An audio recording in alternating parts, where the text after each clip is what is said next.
Ce jeudi 29 juin 2023, Julia Vignali a fait ses adieux à Télématin sur France 2. Et pour sa dernière, l'animatrice a eu le droit à quelques surprises de la part de son acolyte Thomas Soto et du reste des équipes de la matinale. Après quoi elle s'est lancée dans un émouvant discours, faisant même un clin d'œil à celle qui va lui succéder à la rentrée. À compter de la rentrée prochaine, Julia Vignali incarnera l'émission Affaires conclues sur France 2. L'animatrice a été désignée pour remplacer Sophie Davant qui quitte le programme d'enchères au bout de 6 ans. Ainsi, Julia Vignali tire un trait sur Télématin qu'elle présentait depuis 2021 avec Thomas Soto. Et l'heure des adieux avait déjà sonné ce jeudi 29 juin 2023, au grand dam du journaliste. J'ai un peu le seum ce matin parce que ce Télématin est un peu particulier évidemment. Il n'est pas comme les autres parce que si est ta dernière Julia. On te retrouve à la rentrée dans Affaires conclues. Je te soupçonne d'avoir un petit peu choisi les grasses mat, a plaisanté Thomas Soto qui regrettera assurément sa complice.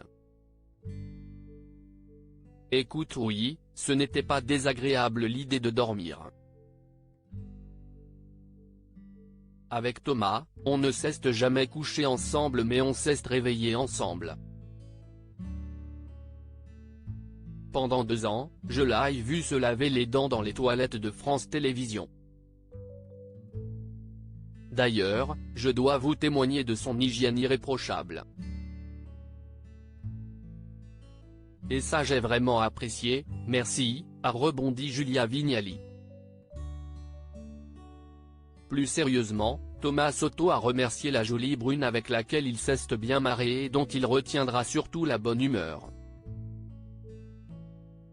Julia est une fille qui est d'une humeur égale tous les jours, elle est contente d'être là tous les jours, on a quand même passé 12 heures à l'antenne par semaine ensemble. Julia m'appelle son mari de télé et j'ai été un mari de télé comblé, a-t-il confié. Après quoi, il a lancé un magnéto composé de quelques extraits marquants de Julia Vignali aux commandes de Télématin. On y voit défiler sa première émission où elle perdait encore un peu ses mots, ses différentes interviews, dont une avec son mari Kad Merad, ou encore ses drôles d'échanges en plateau avec le reste des équipes. L'animatrice a également reçu un petit cadeau, ou plutôt un clin d'œil à sa personnalité tête en l'air, un stylo, où il y avait gravé d'un côté Télématin et de l'autre Affaires conclues. Julia est la personne qui perd le plus de stylos au monde.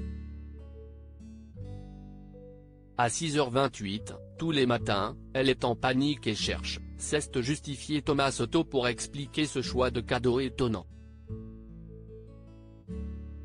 Enfin, si est Julia Vignali qui a pris la parole pour adresser à son tour ses remerciements, d'abord à Thomas Soto pour l'avoir bien accompagné durant ces 2 ans mais aussi à Maya Loquet, Damien Thévenot et Jean-Baptiste Marteau. Les chroniqueurs et techniciens ont également eu un petit mot pour la présentatrice. Et enfin à Delphine Ernotte et Stéphane Simon qui ont eu la bonne idée il y a 2 ans de me faire venir sur le service public alors que j'étais dans un excellent centre de formation en pâtisserie, à Neuilly-sur-Seine, s'est amusé à rappeler Julia Vignali en faisant référence à son passage sur M6, à la tête du meilleur pâtissier. Julia Vignali par le cœur léger en conclusion, elle a eu une pensée pour celle qui va lui succéder. Je pars le cœur léger et je vous laisse avec l'excellente journaliste Marie Portolano qui a mangé les mêmes gâteaux que moi mais ça se voit moins sur elle, a-t-elle déclaré. On va donc se retrouver tous les après-midi. Je vous embrasse, je vous aime.